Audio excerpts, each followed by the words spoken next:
नमस्कार। बहुत ही दुखी और द्रवित मन से आज मैं आप सबसे कुछ कहना चाहती हूँ।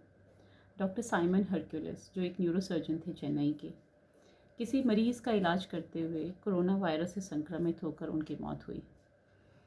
उन्हें दफनाने के लिए जब ग्रेवयार्ड में उनके दोस्त और परिवार वाले लेके जाने लगे तो पता लगा कि उस ग्रेवयार्ड में 200 लोगों की मौत इकट्ठी है, जो रोकना चाहती है कि वो वहाँ ना दफनाए जाएं। उन्हें दूसरे ग्रेवयार्ड में लेके गए, वहाँ खड्डा खोदा थोड़ा, तब तक 100 से 200 लोगों ने उन पे लाठियों और पत्थरों से अटैक कर दिया। अपनी जान बचाने के लिए उनके परिवार वालों और दोस्तों को वहाँ से भागना पड़ा, पार्थिव शरीर को वहीं छोड़कर। यहाँ तक कि एम्बुलेंस और व्हीकल्स उन लोगों ने डिस्ट्रॉय कर दिए। पुलिस बुलानी पड़ी और फिर अपने हाथों से खड्डा खोद के उन्हें रात को 11 बजे दफनाया गया। ये घटना मानवता को शर्मसार करने वाली है।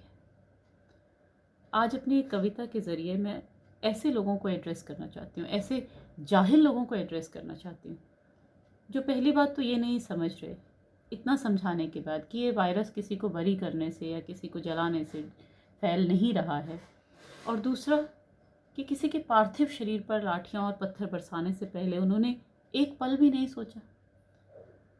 और दूसरे मैं ऐसे सिस्टम को एड्रेस करना चाहती हूँ जो आज इस हालात में ले आया डॉक्टर्स को कि उनके साथ आए दिन ऐसे हादसे हो रहे हैं। शर्म और ग्लानि से भर जाती हूँ मैं जब देखती हूँ टीआरपी के लिए चैनलों पर मानवता को बिकते हुए। उससे भी ज़्यादा शर्मसार होती हूँ मैं जब इंसानों के मरने पर देखती हूँ शमशानों के दरवाजे बंद होते हुए। परिंदों और जानवरों से सीखो कुछ तुम, परिंदों और जानवरों से कुछ सीखो तुम, अफसोस करते हैं वो भी जब देखते हैं अपने बंधुओं को मरते हुए। पत्थर और लाठियां बरसाते हो उन पर जिन्होंने दी जिंदगियां तुम्हें बचाने के लिए।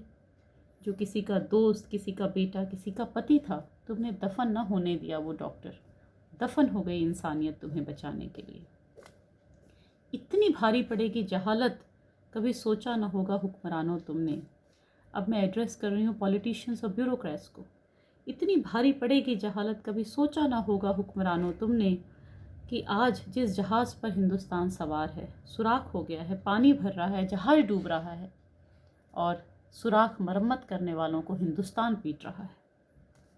तुम भी लुटाते रहे खजाने, हिंदू मुसलमान को बांटने में, जलसे और रैलियां सजाने में। अगर पढ़ने पढ़ाने, धरती को बचाने, एकता बढ़ाने पर जोर दिया होता, डॉक्टरों की हिफाजत पर पहले भी कुछ कहा होता, आज मंजर कुछ और होता। ज़रूरत नहीं थी फिर थालियां पिटवाने की और दिए जलवाने की।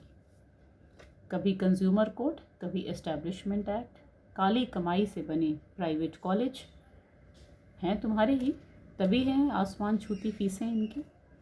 तुमने भी कहाँ कसर छोड़ी डॉक्टर की हस्ती मिटाने में। लाओ उन्हें भी बलिदान करने इस अखाड़े में, सारी योजनाएं लगा दी जिन्हें आयुष और बिना डिग्री के डॉक्टर बनाने में। मानवता का पाठ सिर्फ हमारे लिए है, हमें ही सहने दो। आज इस ज्वालामुखी को फटने दो और रोष का लावा बहने दो। जा सकते थे हम भी विदेशों में अपनी ज़िंदगी बनाने के लिए, मगर रह गए यहीं अपने फ़र्ज़ निभाने के लिए। प्यार है हमें इस मिट्टी से, नहीं पता था इतनी कुर्बानियों का ये सिला मिलेगा। ओढ़ने को कफन और दफन होने को मिट्टी का टुकड़ा भी नहीं मिलेगा।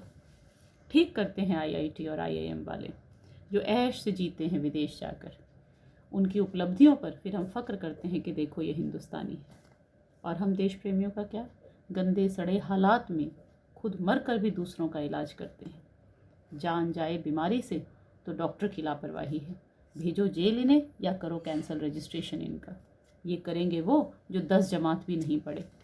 दफ्तरों में बैठे हुक्मरानों और चैनलों पर बैठे सेकंडों के हिसाब से बिके हुए, अंग्रेज़ी सूट बूट पहन राष्ट्रवाद पर भाषण देते हुए, मरने की खबर भी फुल मेकअप और संवेदनाहीन लहजे में बोलते हुए एंकरों, कभी किसी के दर्द में, कभी किसी मरीज़ की मदद के लिए हाथ तो बढ़ाओ।